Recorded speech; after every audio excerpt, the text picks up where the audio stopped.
Thank you, Lord. Thank you, Lord. Thank you, Lord. I truly praise you, lift your name up, and glorify your name for this Sunday, O God. I thank you, dearest Lord Ji, for this great day and the opportunity that you have given us, O God, to listen to your precious voice, O God, and to walk in your precious ways. It's really an honor and a privilege which you have given us, O God. Please open our eyes to see. Please open and please deliver our conscience. Please deliver our understanding. Please deliver us, O God. Help us to see this life as you see our lives, O God. As you see us, O God, we want to know and we want to see according to your sight. In Jesus' name we pray, O God. Please bless us with your sight, with your deliverance, O God, with your revelations, O God, to know, hallelujah, which is hidden from our eyes, O God. In Jesus' name, we glorify and we love you and thank you and ask this prayer in Jesus' name. Please use me, O God. I surrender please open my mouth, O God, and please use me, O God, for your glory and honor. For those only, O God, who are really waiting, who really want to listen to you and your precious voice, and who will, dearest Lord, understand. And I pray, please open their understanding, especially for those who are, Lord, waiting today, O God. Haradana baridini mini aradana mani kharadana badiyalarave. And I pray for those also, Lord, who will listen in later days, O God, after this day, dearest Lord. Hallelujah. I pray for them also, for those children also. Please bless them, Lord. Help them to see, oh God, this life and this blessed opportunity that you have given us, oh God. Help us, Lord, to see it through your precious eyes, because your ways are far above than our ways, our understanding, and our thinking, dearest Lord. We pray, Lord, please open our minds. Hallelujah. We do not, oh God, we will not depend on our understanding, Lord. Hallelujah. Our understanding is not sufficient, oh God. Thank you, Lord. We pray to you. Please bless us. Take us to the journey in your presence for your glory. In Jesus' name, please open our eyes and deliver us, deliver our minds. In Jesus' name, we thank you and ask this prayer. Amen. I truly believe that the Lord is going to bless you, and this is the great opportunity that the Lord has given us to be in the presence of the Lord and to receive the blessing of our dear Lord. Amen. मैं विश्वास करता हूं कि आप लोग आशीषित होंगे और ब्लेस्ड होंगे, कि ब्लेस्ड होंगे आप वचन को जब सुनेंगे. Praise the Lord. क्या विश्वास करते हैं?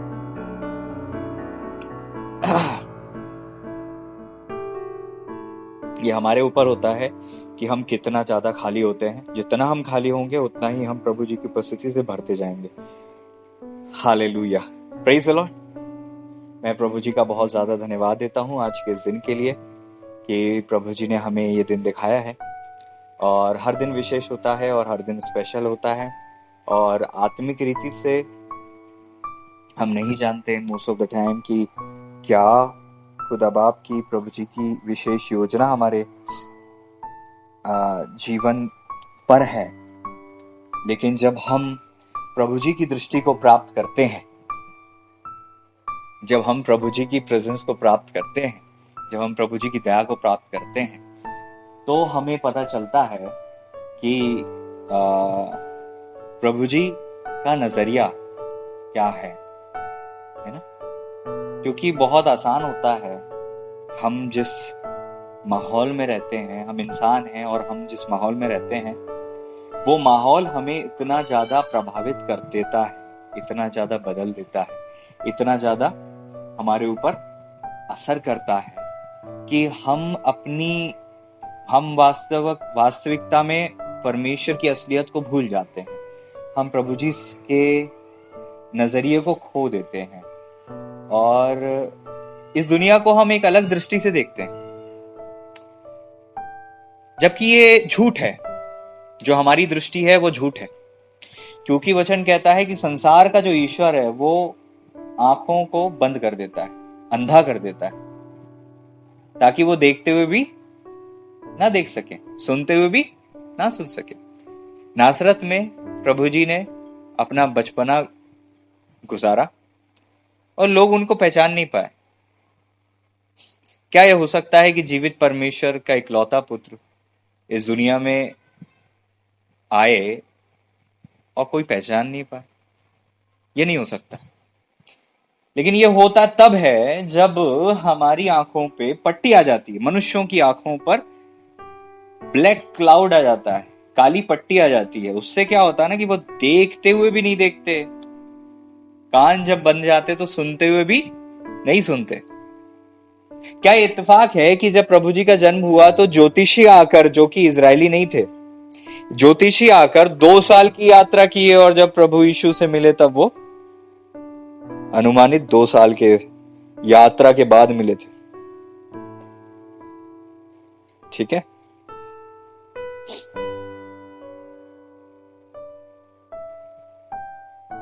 अन्य जाति ज्योतिषी प्रभु जी के जन्म को ट्रेस कर पाए, समझ पाए। क्यों कर पाए पता है आपको?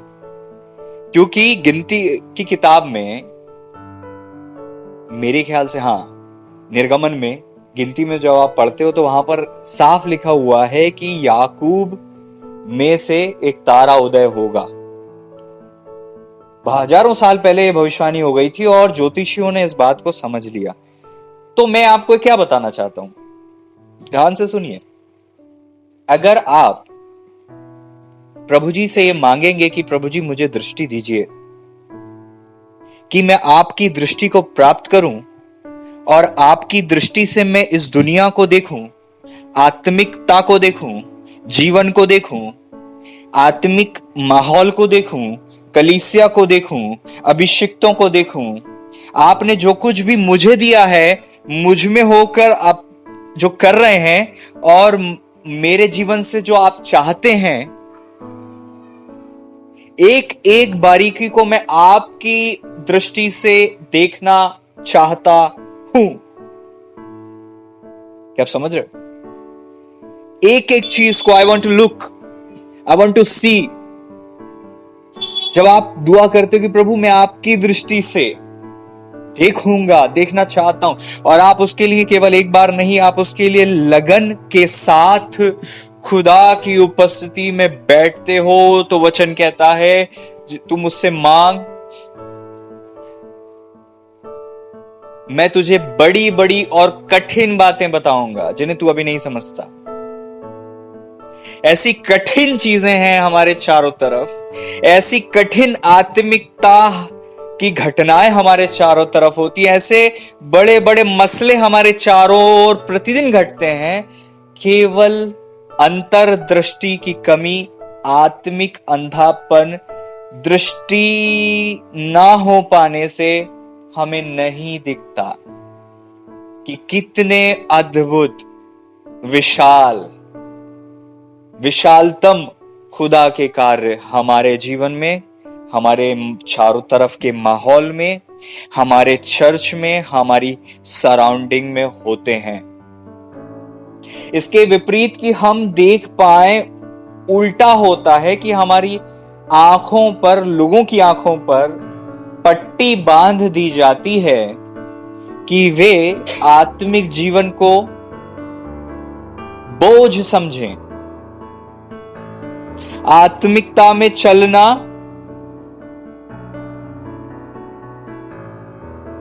एक बोझ की तरह उनको लगे। क्योंकि वो शरीर में जीते हैं। जो कोई भी शरीर में जिएगा वो आत्मा का विरोध करेगा और परमेश्वर का विरोध करेगा, क्योंकि शरीर में जीने वाला मृत्यु कमाएगा और परमेश्वर का बैरी होगा। वचन कहता है, क्या तुम नहीं जानते, संसार से मित्रता करना परमेश्वर से बैर करना है। और आज कई बेटे बेटियां संसार में अपनी जगह को ढूंढ रहे हैं, मिक्स हो रहे हैं, मिक्सचर हो जाते हैं, अपने आत्मिक जीवन को खोते हैं। और जब वो उनके त्योहार निकलते हैं तो फिर वापस आते हैं और फिर फोन करते हैं पासवान को कि हमारा आत्मिक जीवन नीचे चले गया है, आप हमारे लिए दुआ कीजिए। उन्होंने पूरे त्योहार तो अपना पूरा का पूरा समाज को खुश किया, परमेश्वर को पीठ दिखाई, आत्मिक अधीनता में नहीं रहे, अपने अभिषिक्तों के अधीन नहीं रहे, परमेश्वर के वचन को नहीं पढ़ा, नहीं सुना। उनको उस समय पंडाल प्यारा लग रहा था, उनको उस समय प्रसाद प्यारा लग रहा था, उनको उस समय गरबा प्यारा लग रहा था, उनको उस समय दुनिया की चीजें प्यारी लग रही थी, उनको उस समय दुनिया की चीजों को शो ऑफ करना प्यारा लग रहा था। किस पर घमंड करते हो तुम? उन मूर्तियों पर घमंड करते हो कि जीवित परमेश्वर पर घमंड करते हो? किस पर घमंड करते हो? उन मूर्तियों पर घमंड करते हो कि जीवित खुदा पर घमंड करते हो? क्या है तुम्हारे दिल में? इन त्योहारों में तुम्हारे अंदर वो गीत जब बजते हैं तो तुम्हारे अंदर क्या उपजता है? क्या तुम्हारा दिल नहीं हटने लग जाता खुदा से? क्या तुम्हारा मन नहीं खिसकने लग जाता?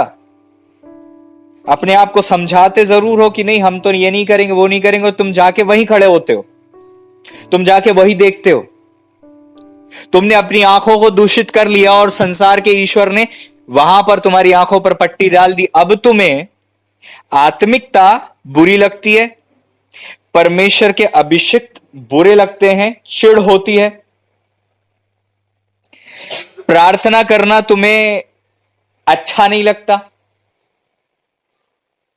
और जब तुम पूरी तरह से गिर जाते हो और तुम्हारा आत्मिक जीवन नीचे आ जाता है, तब तुम आते हो उन अभिषिक्तों के पास कि हमारे लिए दुआ करो, हमें साफ करो। वचन कहता चुन लो, चुनाव कर लो। कब तक दो विचार में अटके रहोगे? अगर तुम्हें उसे को चुनना है तो वचन कहता है कि तुम चुन लो। यहोशू कहते कि तुम चुनाव कर लो। आज मैं कहता हूं आप लोगों से, आप चुनाव कर लो। दो नाव की सवारी को इतना पसंद मत करो। तुम कभी परमेश्वर में बढ़ नहीं पाओगे अगर तुम दो नाव की सवारी करोगे तो। यदि खुदा खुदा है तो खुदा को चुन लो और उसके प्रति ईमानदार बनो और साबित करो इस जमाने को कि तुम खुदा के लोग हो। अगर तुम उसके नाम से लज्जाओगे तो जब वो आएगा अपने पवित्रों की उपस्थिति में, वो तुमसे लज्जाएगा। साफ प्रभु जी का वचन कहता है, साफ। शीदी आला रदना बदिया न खर दने बदिया न खर।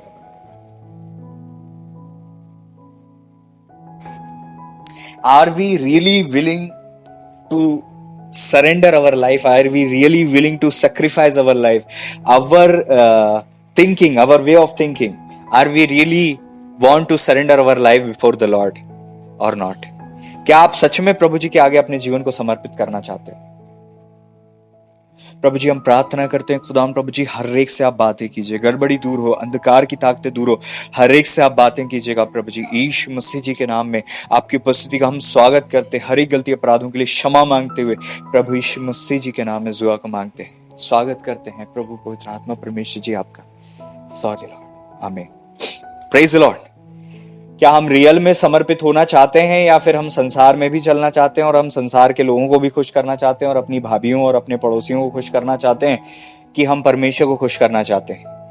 क्योंकि जब हम मृत्यु की शैया पर होते हैं तो कोई भी नहीं होता है परमेश्वर के अलावा, लेकिन जब हम संसार में भले चंगे होते हैं तो सब लोग होते हैं और उनको हम समय देने लग जाते हैं। कितनी बार हम पीठ दिखाते हैं खुदा को और हम इस बात को नजरअंदाज कर देते हैं एक छोटा सा इंसान होने पर जब मुझे चीजें बुरी लग जाती हैं, खुदा बाप को कितनी बुरी लगती होंगी। लेकिन हमारे पिता इतने अच्छे हैं, इतने अच्छे हैं, इतने अच्छे हैं, इतने ज्यादा अच्छे हैं, उनका स्वभाव इतना अच्छा है कि वो क्षमा करते हैं, दया करते हैं, इसीलिए हम उस चीज का गलत फायदा उठाते हैं। काश कोई एक ऐसा इंसान निकले, काश कोई एक ऐसा झुंड में से निकले जो परमेश्वर के प्रति हमेशा ईमानदार रहे। Praise the Lord. काश कोई एक तो ऐसा हो, प्रभु जी करें।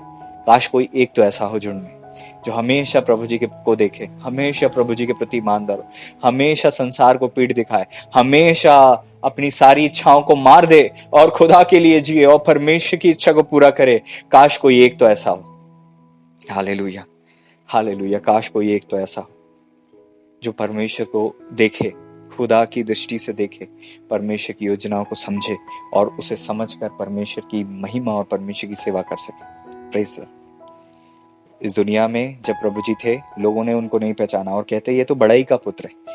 आज भी लोग हमारे जीवन की आत्मिकता को नहीं देखते, वो ये देखते हैं कि हम कौन है, हमारा बैकग्राउंड क्या है, हमारी जात क्या है, हमारा समाज क्या है। लेकिन अगर आप परमेश्वर की दृष्टि को प्राप्त करोगे तो आप समझ पाओगे कि खुदा बाप की ओर से, प्रभु जी की दृष्टि से जब आप देख पाओगे तो आप समझोगे कि आत्मिकता कितनी विशिष्ट है, कितनी श्रेष्ठ है, कितनी उत्तम है आत्मिक जीवन।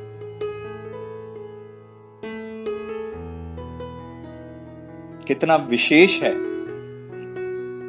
श्रेष्ठ है, खास है आत्मिक जीवन। और हम उसको बहुत छोटे में लेते हैं, बहुत हल्के में लेते हैं। आत्मिक जीवन मतलब हमारे लिए बहुत छोटी चीज है। आत्मिक जीवन को हम सबसे लास्ट में देखते हैं। पहले हम अपने आप को देखते हैं, अपनी इच्छाओं को देखते हैं, अपनी फैमिली को देखते हैं, अपनी दुनिया भर की चीजों को, एम्बिशन को, कैरियर को, पढ़ाई को, सब कुछ को देख लेते हैं। आत्मिक जीवन सबसे लास्ट में याद आता है। वो कभी कभी तो वो भी नहीं आता। कई लंबे लंबे दिनों तक, कई महीनों तक आत्मिक जीवन के बारे में कुछ भी हमें अंदाजा नहीं होता है। और ये करने के पीछे शत्रु का एक ही अवसर है, एक ही तात्पर्य है, एक ही अवसर वो चाहता है कि हर एक विश्वासी से वो उद्धार को चुरा ले जाए। वचन कहता है वो इसलिए आता है ताकि वो आए और चोरी करके ले जाए। वो इसलिए आया ताकि हत्या करे, घात करे और चोरी करे। प्रभु जी ने कहा मैं इसलिए आया कि तुम जीवन पाओ और बहुतायत का जीवन पाओ।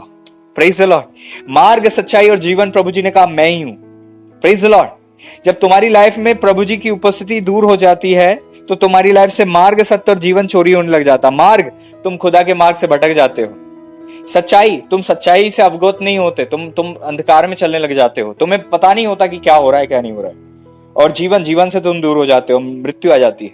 मार्ग की जगह गलत मार्ग आ जाता है, सच्चाई की जगह झूठ जन्म ले लेता है और मार्ग की जगह गलत मार्ग आ जाता है। और जब कोई इंसान सच्चाई में नहीं हो, सच्चे मार्ग में नहीं हो, झूठ में चल रहा हो और जीवन से दूर हो, उद्धार को खो रहा हो, उपस्थिति को खो रहा हो, तो कैसे आप उससे उम्मीद करोगे?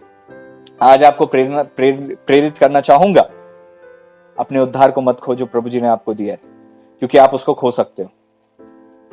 उद्धार परमानेंट चीज नहीं है कि आज मिल गई। उद्धार एक जर्नी है, एक रास्ता है, प्रतिदिन आपको चलना पड़ता है। कभी आप उद्धार में स्ट्रांग होते हो, कभी आप उद्धार में वीक हो जाते हो। जब आप नए नए थे तब तो आपका उद्धार बहुत तगड़ा था, तब आपका विश्वास बहुत तगड़ा था, तब आपका आत्मिक जीवन पूरा समर्पित था, तब आप प्रभु जी की छोटी छोटी चीजों को सीरियसली लिया करते थे।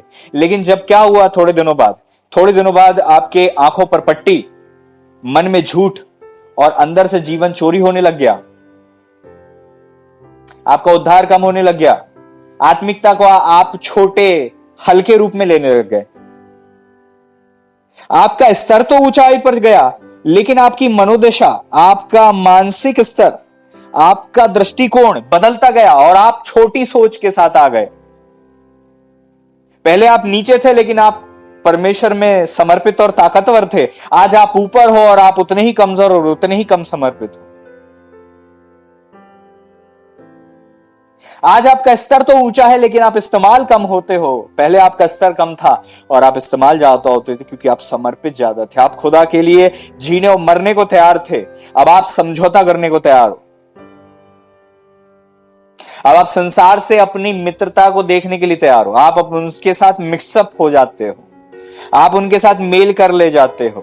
पहले आप ना बोल देते थे और आप सब लोगों के ताने सुनते थे, और आज आप जहां पर ना बोलने पर आपको कोई तकलीफ नहीं भी होगी तो भी आप ना बोलने में कतरा जाते।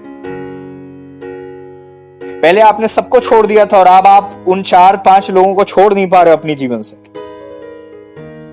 उन संगति को छोड़ नहीं पा रहे, उन गलियों को छोड़ नहीं पा रहे, उन रास्तों को छोड़ नहीं पा रहे, उन द्वारों को जो आपकी लाइफ से ब्लेसिंग और आशीष और आत्मिकता और पवित्रता को चुरा ले जाती है, उनमें आप छोड़ नहीं पा रहे हो। उन लोगों से आप दूर नहीं हो पा रहे हो, उन थैलियों में आप छेद नहीं भर पा रहे हो, उन रास्ते और उन मार्गों को आप त्याग नहीं पा रहे हो, उन लोगों को आप छोड़ नहीं पा रहे हो। इस कारण से आपकी आत्मिकता चोरी हो रही है। आप स्तर में तो ऊंचे जा रहे हो और आत्मिकता में नीचे जा रहे हो। उस दिन के करीब मत बढ़ो जब आप नीचे ही आ जाओगे, क्योंकि जब हम सब कुछ खो देते हैं तो मुश्किल हो जाती है।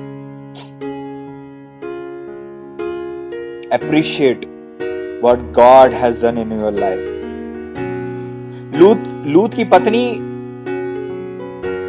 के जीवन से एक चीज सीखने को मिलती है जो हमें नहीं करना, वो ये कि वो अपने नए जीवन की ओर नहीं देख रही थी, वो अपने पुराने जीवन की ओर पलट कर देख रही थी। इसलिए वो नमक का खंभा बन गई और कभी भी वो निकल नहीं पाई वहां से।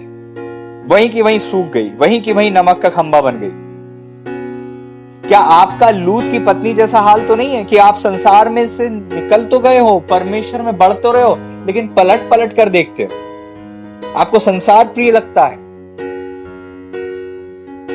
आपको पंडाल की मित्रता पसंद है, आपको चर्च की संगति इतनी अच्छी नहीं लगती जितनी आपको पंडाल की वहां पर पत्ते खेलना पसंद है, गाने सुनना पसंद है, मूर्तियों को देखना पसंद है, गरबा करना पसंद है। क्या ये शोभा देता है परमेश्वर के लोगों को जिनके अंदर परमेश्वर की दिव्य उपस्थिति है कि वो जाकर पंडाल के सामने खड़ी हुई पत्थर की मूर्त को देखें जिसमें ना जान है, ना श्वास है, ना कुछ बोल सकती, ना कुछ कर सकती। इंसान कंधे पर उठाकर बिठाता है और उसी को कंधे पर उठाकर डुबा देता है। क्या ये शोभा देता है कि तुम्हारे अंदर परमेश्वर की उपस्थिति हो और तुम ऐसी गूंगी मूर्त के सामने खड़े होकर उसकी बड़ाई करो और उसकी तारीफ करो? क्या तुमको नहीं लगता कि परमेश्वर इन चीजों से इतनी घृणा करता है? तुम्हें भी अपनी आंखों को पवित्र रखना चाहिए और इनकी तरफ नहीं देखना चाहिए। अगर गलती से इनकी तरफ दृष्टि भी चली जाए तो अपनी आंखों को तुम्हें साफ करना चाहिए। क्या तुम्हें जलन नहीं होती? याद रखो, तुम सब परमेश्वर की एक होने वाली पत्नी हो। कलीसिया परमेश्वर की होने वाली पत्नी है, जीसस की होने वाली दुल्हन है। और शादी के पहले ही तुम दूसरे पतियों को अपनी आंखों को उन पतियों पर केंद्रित करोगे तो तुम्हारे होने वाले पति को बुरा लगेगा कि नहीं लगेगा? ये मूर्त क्या है? ये दुष्ट आत्मा है। और प्रभु जी कहते हैं कि तूने दूसरे पतियों को देखा, दूसरे पतियों की तरफ दृष्टि की। हम परमेश्वर की संतानें हैं ना, तो किसी भी प्रकार की मूर्त, चबूतरा, किसी भी प्रकार की कोई सी भी शक्ति जो दुनिया में किसी भी कितने करोड़ों में से कोई भी हो, उसे देखना, उसकी भक्ति करना, उसकी उपासना करना, उसका मुंह से नाम लेना, उसको आंखों से देखना एक घृणित पाप है।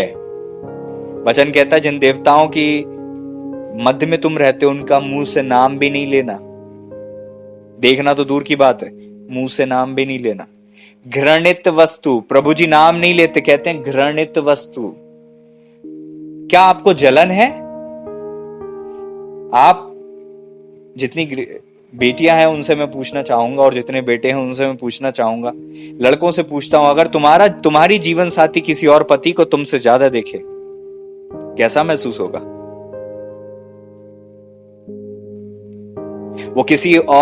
वो अपनी छत पर खड़े होकर, वो अपने दरवाजे पर खड़े किसी और के पति को देखेगी, तुम्हें कैसा फील होगा? और उन लड़कियों से मैं बोलना चाहता हूं, आज अगर तुम किसी और को देखती हो तो तुम्हारे होने वाले पति का या तुम्हारे पति का खून खौलता है। और ये तो दुनिया की एक छोटी सी चीज है। परमेश्वर जलन रखने वाले ईश्वर है। Praise the Lord. वचन कहता परमेश्वर जलन रखने वाले ईश्वर है। प्रभु जी को जलन होती है जब हम दूसरों से मोहब्बत करने लग जाते हैं, दूसरों की उपासना, दूसरों के नए नक्श को देखने लग जाते हैं। परमेश्वर इतने सुंदर हैं, इतने पवित्र हैं कि आप उन्हें अपनी आंखों से देख नहीं सकते। और उस खुदा को देखने की चाहत अपने दिल में रखे बगैर आप इन हाथों की कारीगरी को, हाथों से बनाई हुई पत्थर की मूर्त को, जिसको थोड़ा सा पोत कर सुंदर बनाने की कोशिश की गई है, उसको देखकर कहते हो बड़ी सुंदर है।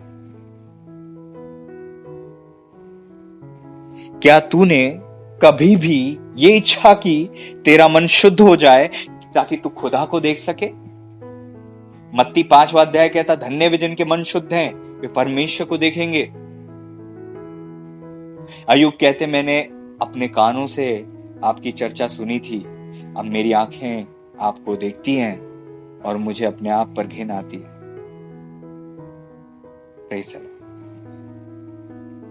यदि तुम एक बार भी प्रभु जी की उपस्थिति को चख लोगे, अपने आप से तुम्हें नफरत हो जाएगी, तुम्हें दूसरों में बुराई देखनी बंद हो जाएगी, तुम अपने में बुराई देख सकोगे। हाय मैं कैसा अभागा मनुष्य, मैं कितना गंदा इंसान। तुम अपने आप से घृणा करोगे, तुम्हें अपने आप से चिढ़ हो जाएगी और तुम रो कर दुआ करोगे, प्रभु मुझे आजाद कर दे, मुझे आजाद कर दे, मैं बहुत गंदा इंसान। क्योंकि अभी तक तुम ज्योति के करीब आए नहीं हो, अभी ज्योति का नाम मुंह से लेते हो। जिस दिन ज्योति को आप अपने जीवन में रिसीव करोगे, ज्योति के करीब आओगे, तब आपको पता चलेगा आप कौन हो। दुख की बात है, सालों मसीह में होने पर भी एक बार भी हमारे पास यह अनुभव नहीं होता कि हम खुदा की ऐसी उपस्थिति में कभी पहुंच पाए। एक बार जहां पर हम अपने आप से घृणा करने लग जाए, जहां पर हम अपने आप से आजाद होने के लिए तड़पने लग जाए, जहां अपने आप से घृणा हो जाए, वो इंसान दूसरों पर नहीं चिढ़ता, दूसरों के दोष नहीं देखता, दूसरों की कमियां नहीं देखता। जो खुदा की उपस्थिति में आ चुका होता है, उसे खुद से ही बैर हो जाता है, उसे खुद की बुराइयों से चिढ़ और नफरत होती है। वो खुद से आजाद होना चाहता है। वो दूसरों को क्या बुराई, दूसरों को क्या देखे, खुद से ही परेशान होता है, खुद से ही आजाद होना चाहता है। एक ऐसा मार्ग है जिसमें कोई शैतान नहीं चला करता। ये वो मार्ग है जिसमें विश्वासी भी बहुत कम चलते हैं। प्रभु करें कि आप चलो, प्रभु करें कि हम चलें। एक ऐसा मार्ग है जिसमें कोई नहीं चला, जब आप उसमें चलते हो। एक ऐसा मार्ग है जिसमें कोई हिंसक पशु कभी नहीं गया। शैतान नहीं जानता वो कौन सा मार्ग है, वहां उसकी उपस्थिति नहीं है, वहां वो एब्सेंट है। केवल मनुष्यों को अनुग्रह मिला है वहां जाने। और इस जीते जी अगर आप उस अवसर को खो रहे हो, प्रभु जी आपकी दृष्टि को खोले ताकि आप समझ सकें।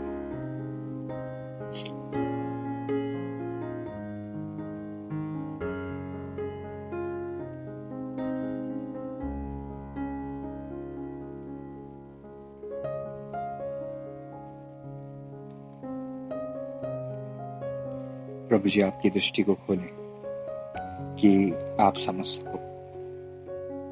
प्रभु जी का वचन कहता है, मुझसे मांग, मैं तुझे बड़ी बड़ी और कठिन बातें समझाऊंगा जिन्हें तू अभी नहीं समझता। और प्रभु जी ये बोल रहे थे, एक विश्वासी से नहीं बोल रहे थे, एक भविष्यवक्ता से बोल रहे थे, जिनका नाम क्या था? यिर्मयाह। 33वें अध्याय के 3 पद में लिखा है, एक भविष्यवक्ता से खुदा कहते हैं कि तू नहीं समझता। जब एक इतना बड़ा पुराना भविष्यवक्ता नहीं समझता, जो परमेश्वर की वाणी को बोलता है, जिनको जो प्रकाशन, दर्शन और भविष्यवाणियां मिली थी वो बाइबल में लिखी गई। एक ऐसा नबी जिसकी भविष्यवाणी कभी फेल नहीं हुई, प्रभु जी उनसे कह रहे हैं कि तू नहीं समझता, मांग तू। जब उन्हें जरूरत थी मांगने की, तो आपको और मुझे कितनी ज्यादा हो। हम तो उतना भी नहीं समझते होंगे जितना वो समझते थे। उतना समझने के बाद भी प्रभु जी कहते हैं कि तू नहीं समझता। कितना अधिक ये वचन मुझ पर, आप पर लागू होता है कि हम नहीं समझते। हम कौन है हम नहीं समझते, हम कौन सी सेवा में हम नहीं समझते, चर्च का मतलब क्या होता है हम नहीं समझते, विश्वासी का मतलब क्या होता है हम नहीं समझते, पास्टर का मतलब क्या होता है हम नहीं समझते, हम नहीं सेलिब्रेट करते किसी चीज को, हम नहीं एंजॉय करते उस लाइफ को जो प्रभु जी ने दी। हम सेलिब्रेट उसी को करेंगे ना जिसकी कदर होती है। हमको तो लगता है कि बाकी चीजें हमारी लाइफ में ज्यादा इंपॉर्टेंस रखती हैं।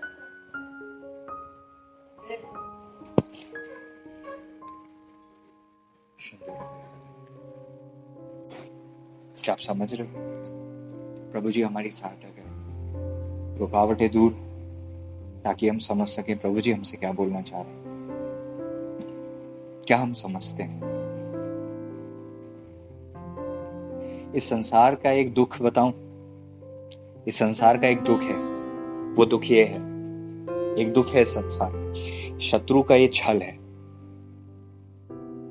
कि इंसान के होते होते हमें उसकी कदर नहीं होती, और जब वो इंसान हमारे जीवन से चले जाता है, वो पद हमारे जीवन से चले जाता है, वो संगति हमारे जीवन से चले जाती है, या वो कुछ भी हमारे जीवन से चले जाता है, तो हम उसके लिए रोते रहते हैं जीवन भर।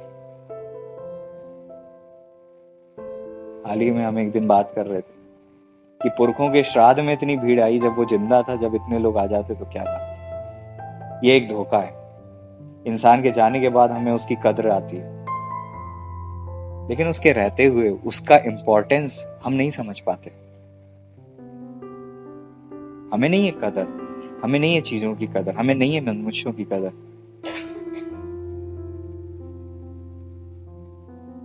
लेकिन जैसे ही वो चले जाते तो हमको लगता है, ओ बड़ा अच्छा इंसान था, बड़ा अच्छा इंसान था, काश हम थोड़ा और उनसे अच्छे से व्यवहार कर लेते, काश हम उनको थोड़ा और समझ जाते, काश थोड़ा और हम उनका आदर मान कर लेते।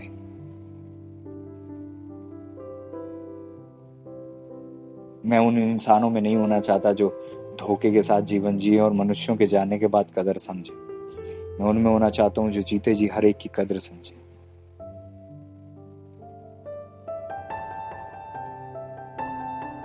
ताकि मुझे कभी ये दुख ना हो कि मैंने कुछ कमी छोड़ दी थी।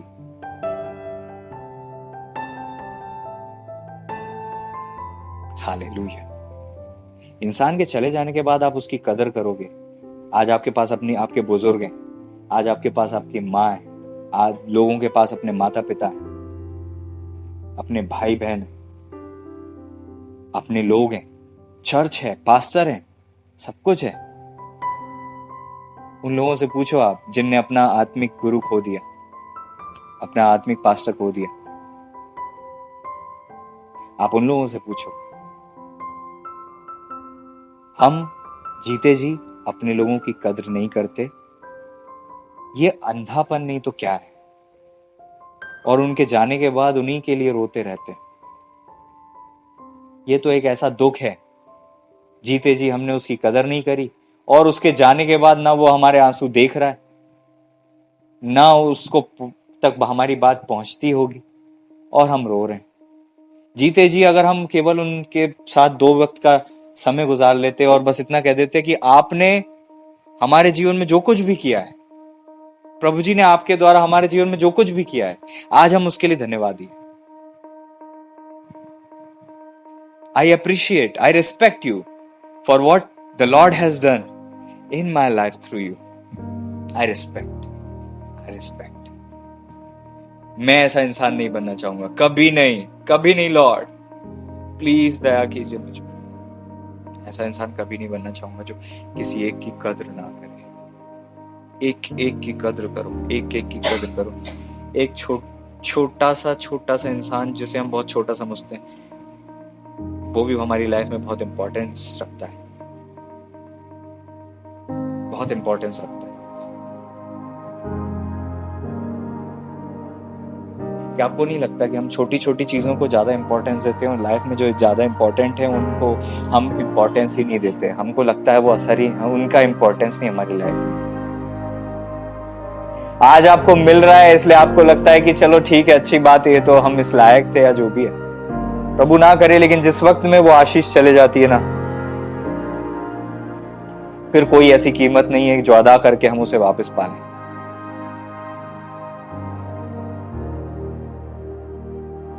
मैंने ऐसे भी लोगों को देखा है अपने जीवन में, ऐसे भी लोगों से मैं मिला हूं।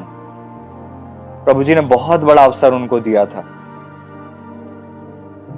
लेकिन अंधापन उनकी लाइफ से उस अवसर को उनने तुच्छ जाना, छोटा समझा, इंपॉर्टेंस नहीं दिया, तुच्छ जाना, सेवकों को तुच्छ जाना, मीटिंग्स को तुच्छ जाना, उनके घर में दुआएं होती थी उसको तुच्छ जाना। आज बस वो दुआ और उपास ही करते रहते हैं कि काश हमारे घर में सेवक आना। दुआ और उपास। एक समय वो था जब उनके घर में परमेश्वर के अभिषिक्तों का निरंतर आना जाना था, लेकिन जब वो अभिषेक आते जाते तो शत्रु उनकी आंखों पर को अंधा कर देता था और वो तुच्छ जानते थे।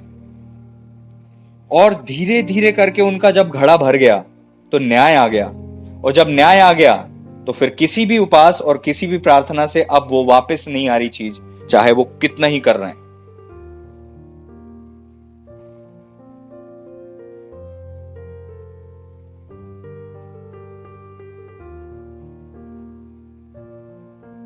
आप अपनी आशीषों को खो सकते हो, ये याद रखो। बुलाए हुए होना अलग है। कितने लोग बुलाए गए हैं लेकिन चुन लिए जाने के योग्य फल नहीं लाते, हल्के में लेते हैं। वो मेरी तो उससे शादी होगी, कुछ भी हो जाए, प्रभु जी की योजना इसलिए होगी। प्रभु जी की योजना नहीं थी कि आदम हव्वा फल खाएं, फिर भी खाया ना। स्वतंत्र विचार तुम्हारे हाथों में दिया गया है। तुम अगर आज गलत चुनाव करोगे तो कल तुम कंप्लेंट नहीं कर सकते कि मैंने तो सोचा था। अपने मसीह जीवन के बहुत सालों के अनुभव के आधार पर एक चीज मैं आपको बताना चाहता हूं, आप बहुत कुछ खो सकते हो, आप बहुत कुछ खो सकते हो अपने जीवन में। और वचन कहता है कि रो रो कर भी उसने, गिड़गिड़ाने पर भी एसाव ने जो पद खो दिया था, उसे गिड़गिड़ाने पर भी, पश्चाताप करने पर भी वापस नहीं मिला। उसे गिड़गिड़ाने पर भी वापस नहीं मिला। मैं बाइबल की बात कर रहा हूं। ऐसी स्थिति में ना पहुंचो प्रियो, कभी ना पहुंचो आप, जहां पर चीजें जब हाथ से चली जाएं तो उनकी कद्र हमें समझ में आए, लेकिन तब तक बहुत देर हो चुकी होती है। फिर लौटता नहीं है कुछ, फिर लौट कर नहीं आता कुछ। क्या समय लौट कर आता है कभी? एक समय था जब आप 1 साल के थे, अब कभी आप 1 साल के हो पाओगे कभी? पिछला वर्ष 2020 बीत गया, क्या वो दोबारा आएगा कभी?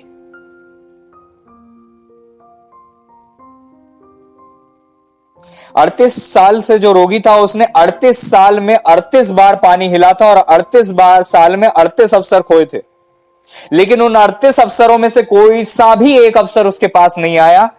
उसके पास चंगाई का अवसर जरूर आया, लेकिन वो 38 अवसर वो खो चुका था। आज मैं आप सब लोगों से बात करना चाहता हूं, क्या आपको ये छोटी बात लगती है कि आप अपने अवसर खो दो?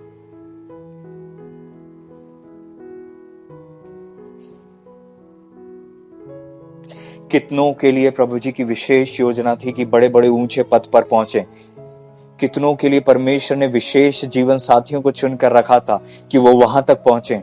कितनों के लिए परमेश्वर की क्या क्या योजना थी, लेकिन आज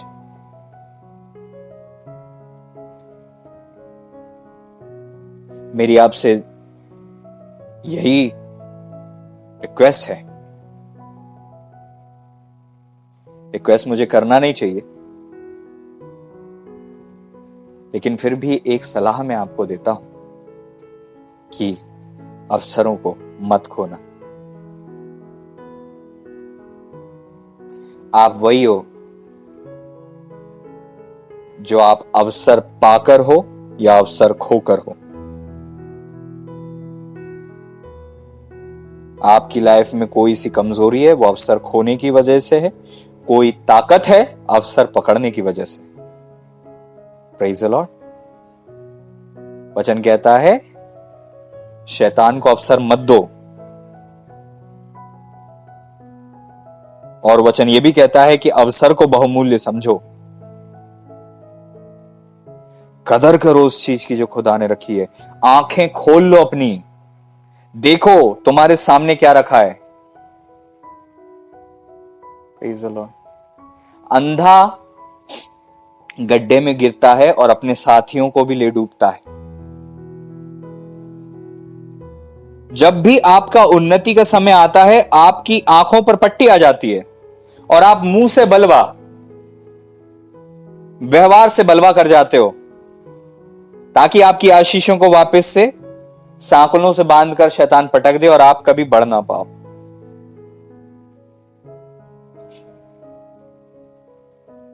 प्रेज द लॉर्ड।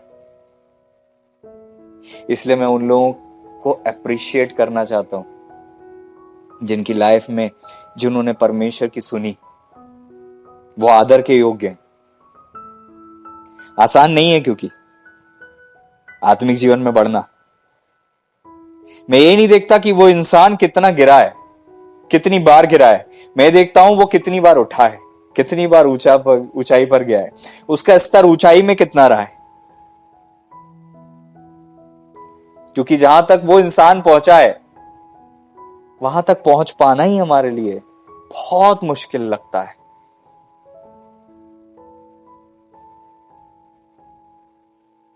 इसलिए हमारे हृदय में उनके प्रति आदर, इज्जत, सम्मान पैदा होता है। ये तो दुष्ट का छलावा है कि आप लोगों की कमजोरियों को देखो,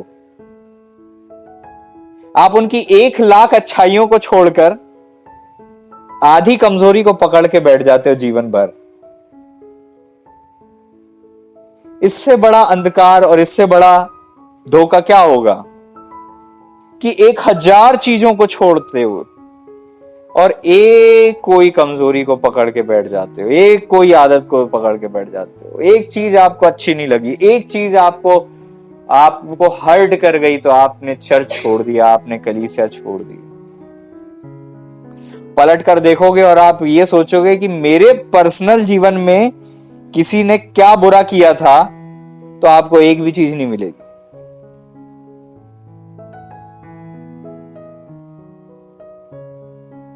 जितने भी आप लोगों से अलग हुए हो, आत्मिक लोगों से, रिमाइंड करो कि एक भी चीज जो उनने आपके पर्सनल लाइफ में बुरा किया हो, तो भी हम अलग हो गए।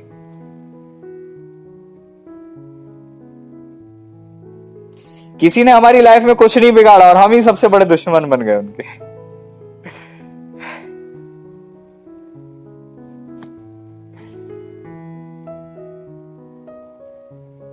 हम अपने दुश्मनों के साथ उठते बैठते हैं आसानी से, लेकिन जो लाइफ में सबसे बड़ी ब्लेसिंग रहे हमारी,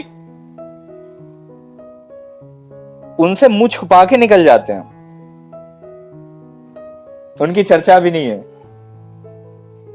उनसे हम बहुत दूर हैं।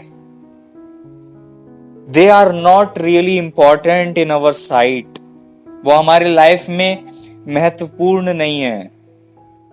धन्य वो है जो उन सब लोगों के लिए खुदा का धन्यवादी हो कि हे मेरे खुदा, आपने अपनी दया में इन लोगों को मेरे जीवन में भेजा था, जिनके कारण से आज मैं यहां पर हूं।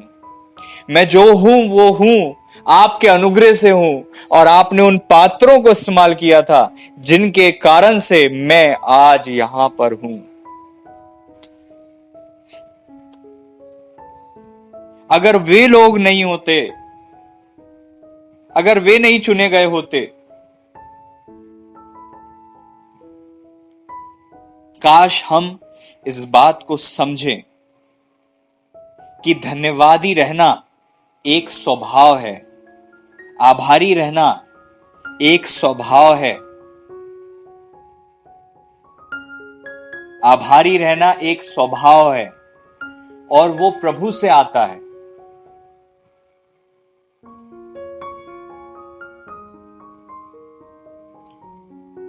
लोगों ने हमारी कितनी सेवा कर दी होगी, हमारे लिए कितनी दुआएं कर दी होंगी, हमारे लिए कितनी हेल्प कर दी होगी, और हम यूं ही भूल जाते हैं। और हमारे प्रभु जी ऐसे नहीं है। सीखो अपने प्रभु जी से, सीखिए हमारे प्रभु जी से। वचन कहता है उस स्त्री ने अपने संगमरमर का पात्र फोड़कर प्रभु के पैरों पर उंडेल दिया और बालों से पैर पोंछे। वचन कहता है उस स्त्री के इस कार्य को जहां जहां तक सुसमाचार प्रचार किया जाएगा, स्मरण किया जाएगा। उस स्त्री का नाम मरियम था। सुना है आपने मरियम का नाम, जो मार्था और लाजर की बहन थी? सुना है ना? मैं आपको गारंटी ले रहा हूं, आप 12 चेलों के नाम नहीं बता पाओगे, लेकिन मरियम का नाम सब जानते। पता है क्यों? 12 चेले तो 12 अपोस्तल रहे, 12 प्रेरित रहे, जिन्होंने प्रभु जी के साथ साथ समय गुजारा, लेकिन आप उनके नाम नहीं जानते। लेकिन आप मरियम का नाम जानते हो, क्योंकि उन्होंने वो किया था जिसको प्रभु जी ने याद रखना जरूरी समझा, और कहा जहां तक मेरे सुसमाचार को तुम सुनोगे, वहां तक मरियम की बात जरूर होगी। आप छोटा सा आदर जो करते हो प्रभु जी का, वो हमेशा याद रखा जाता है।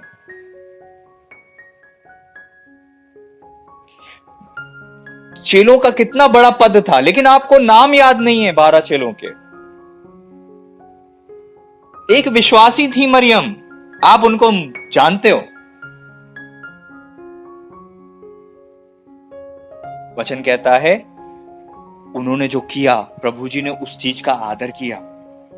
आप छोटी सी भी चीज प्रभु जी के लिए करते हो, प्रभु जी की सेवा में करते हो, वो खुदा नहीं भूलते। हम तो भूल जाते हैं, मनुष्य भूल जाते हैं, प्रभु जी नहीं भूलते। इसीलिए आज का यह वचन है, काश हम प्रभु जी जैसी दृष्टि को प्राप्त करें। प्रभु जी एक एक चीज को याद रखते हैं, एक एक आंसू को संभाल के रखते हैं, अपनी कुप्पी में रखते हैं। हम भूल गए हम कब रोए थे, प्रभु जी नहीं भूले। उन दुआओं का असर आज भी हमारे जीवन में है। हमारे गुरु, हमारे अभिषिक्त, हमारे आत्मिक अभिषिक्त लोग हो सकता है आज दुनिया से चले गए हो, लेकिन उनकी वो दुआएं जो उनने उपवास और घुटने पर की थी, आज तक हमारे ऊपर काम कर रही हैं। और हम तो धन्यवाद ही नहीं।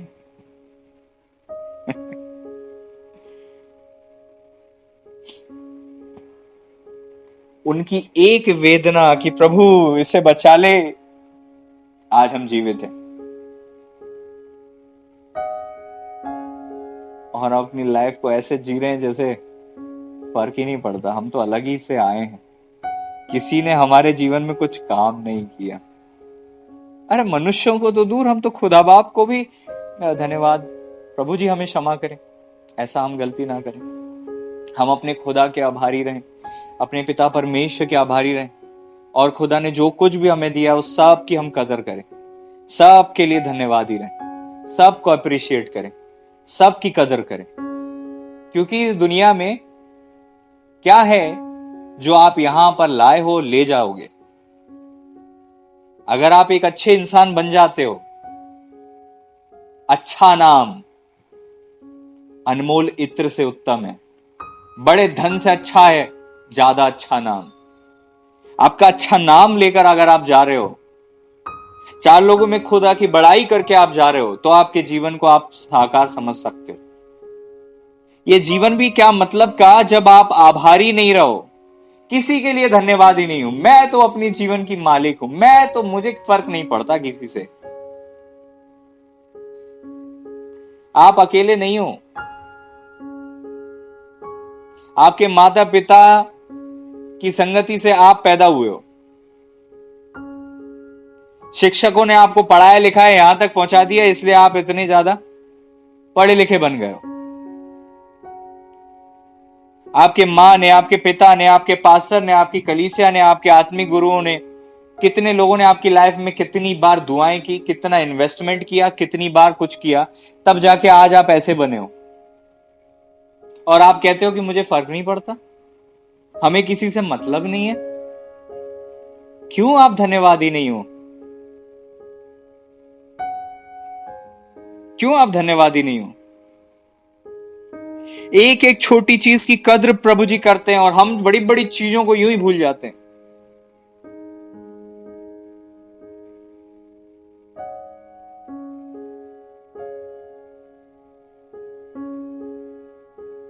जीवन में एक चीज याद रखना प्रियो, ऐसा समय आता है जब आपके सामने यरदन हो और पार करना मुश्किल हो, लेकिन आपके सामने जो नबी लोग चल रहे हैं, उन लोगों के पांव रखते ही यरदन जो है सूखने लग जाती है, पानी बटने लग जाता है। उस समय तक तो आप याद रखते हो, लेकिन जैसे ही आप कनान में पहुंचते हो आप भूल जाते हो अभिषिक्तों। आपको उस यरदन में से पत्थर बीनने की जरूरत है। आप याद रखना, अगर आपने ये भूल गए कि वो कौन सा दिन था जब उनकी दुआओं से मैं बचा हूं, बची हूं, तो आप फिर कभी उनका आदर नहीं कर पाते हो। आपको उस दिन को हमेशा याद रखना है कि कब उन्होंने मेरे लिए दुआ की थी, वो कौन सा दिन था। मैं एक एक अभिषिक्त की वो दुआओं को जानता हूं जो उन्होंने मेरे लिए करी थी, भले ही वो उम्र में मुझसे छोटे होंगे, लेकिन उनकी दुआओं के कारण से आज मेरे दिल में आदर आता है। आपके पास पत्थर नहीं है ना, आप भूल गए वो दिन को। दाऊद राजा कहते, क्या हूं मैं? राजा बनने के बाद, सिंहासन पर बैठने के बाद, इतनी सम्मान और इतनी इज्जत मिलने के बाद, देश का राजा होने के बाद, खुदा के चरणों में आते हैं और कहते, क्या हूं मैं लॉर्ड, क्या हूं मैं और मेरा घराना कि आपने मुझे यहां तक पहुंचा दिया। भेड़ बकरियों के पीछे चलता था, आपने मुझे यहां सिंहासन पर बिठा दिया। क्या हूं मैं और मेरा घराना कि तूने मुझे यहां तक पहुंचा दिया। कभी नहीं भूलना, कभी नहीं भूलना, कभी नहीं भूलना कि आप कौन थे। आज आप जो जी रहे हो, खुदा का अनुग्रह है, किसी के जीवन की दुआओं से आपको मिला है, नहीं तो आपका भाग तो मिट्टी में था। अरे जो जीवन जी रहे हो ना आपका नहीं है ये, आपका नहीं है ये, आपका नहीं है ये। आपका जीवन तो वही था, 4 लोग आपकी इज्जत नहीं करते थे, कोई सम्मान नहीं करता था। आज आप सिंहासन पर आ गए हो और आपको कदर नहीं है कि आप किसके साथ बैठे हो। Praise the Lord. वचन कहता है कि प्रभु जी ने कहा कि प्रभु जी हमें सिंहासन पर बिठाएंगे, पिता कि हमें प्रभु जी अपने पास बिठाएंगे।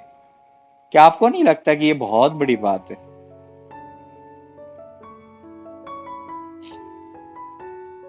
आभारी रहो, आभारी रहो। अब्राहम के पास, अब्राहम अपनी पत्नी के लिए एक जगह कब्र मांगने गए। वो लोग अब्राहम के सामने डरते हुए मिल रहे थे, कांप रहे, मतलब वो आदर कर रहे थे, और अब्राहम घुटने टेक देते। इतना बड़ा दास होकर वो घुटने टेक देते। अब्राहम आदर करते हैं।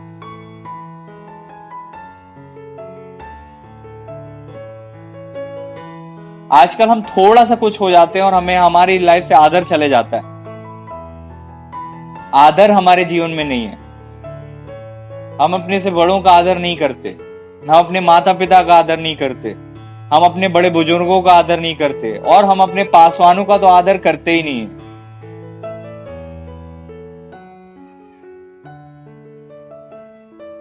आप जिस चीज का आदर नहीं करते वो आपको कैसे मिलेगा कभी?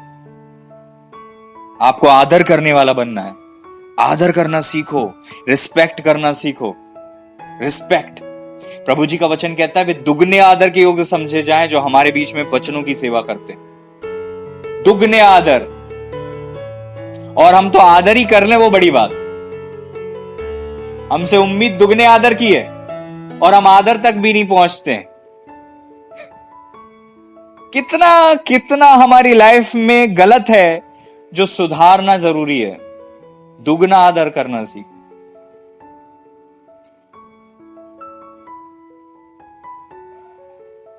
समय नहीं है कि बाकी सारी बातें आपको बताई जाएं।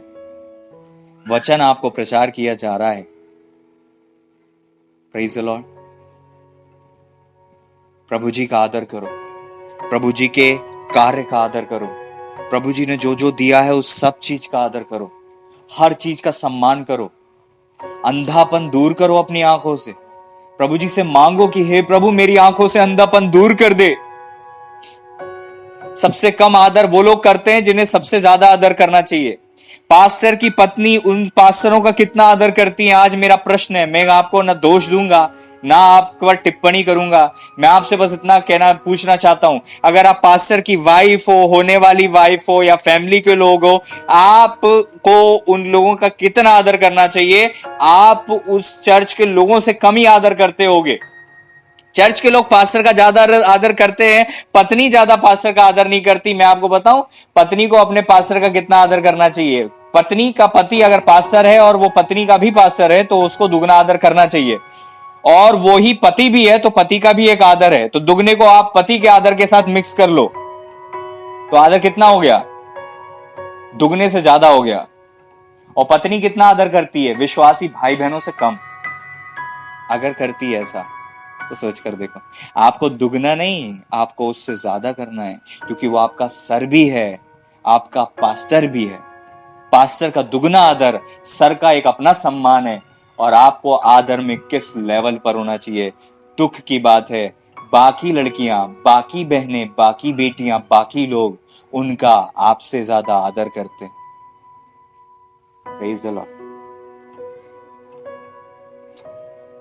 हालेलुया। मीकल ने अपने पति का आदर नहीं किया था। वाचा के संदूक के सामने वो नाच रहे थे, ये तो बहुत सम्मान की बात थी। अपने पति का भी आदर नहीं किया और अपने आत्मिक गुरु पास्टर का भी आदर नहीं किया।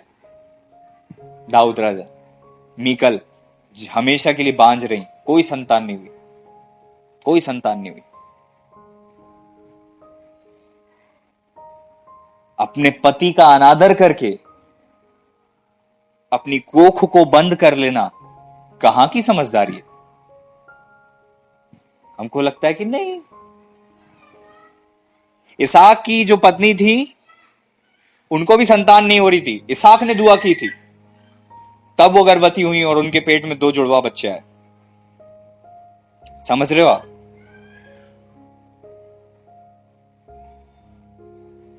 पति मतलब सर होता है, सर, हेड। और जो पत्नी अपने पति का आदर नहीं करती, आप उससे क्या उम्मीद करोगे कि वो अपने पास्टर का, अपने लोगों का आदर करेंगी? इसलिए कहा जाता है आप कहीं भी किसी से भी शादी नहीं कर सकते, क्योंकि अगर आपने अपने सही जीवन साथी को नहीं चुना तो आपको उसका आदर करना पड़ेगा और आपसे बनेगा नहीं।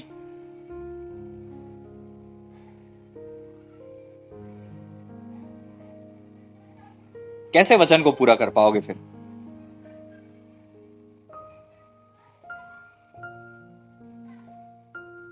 मेरी दुआ है हम आदर करने में एक दूसरे से बढ़ चलें।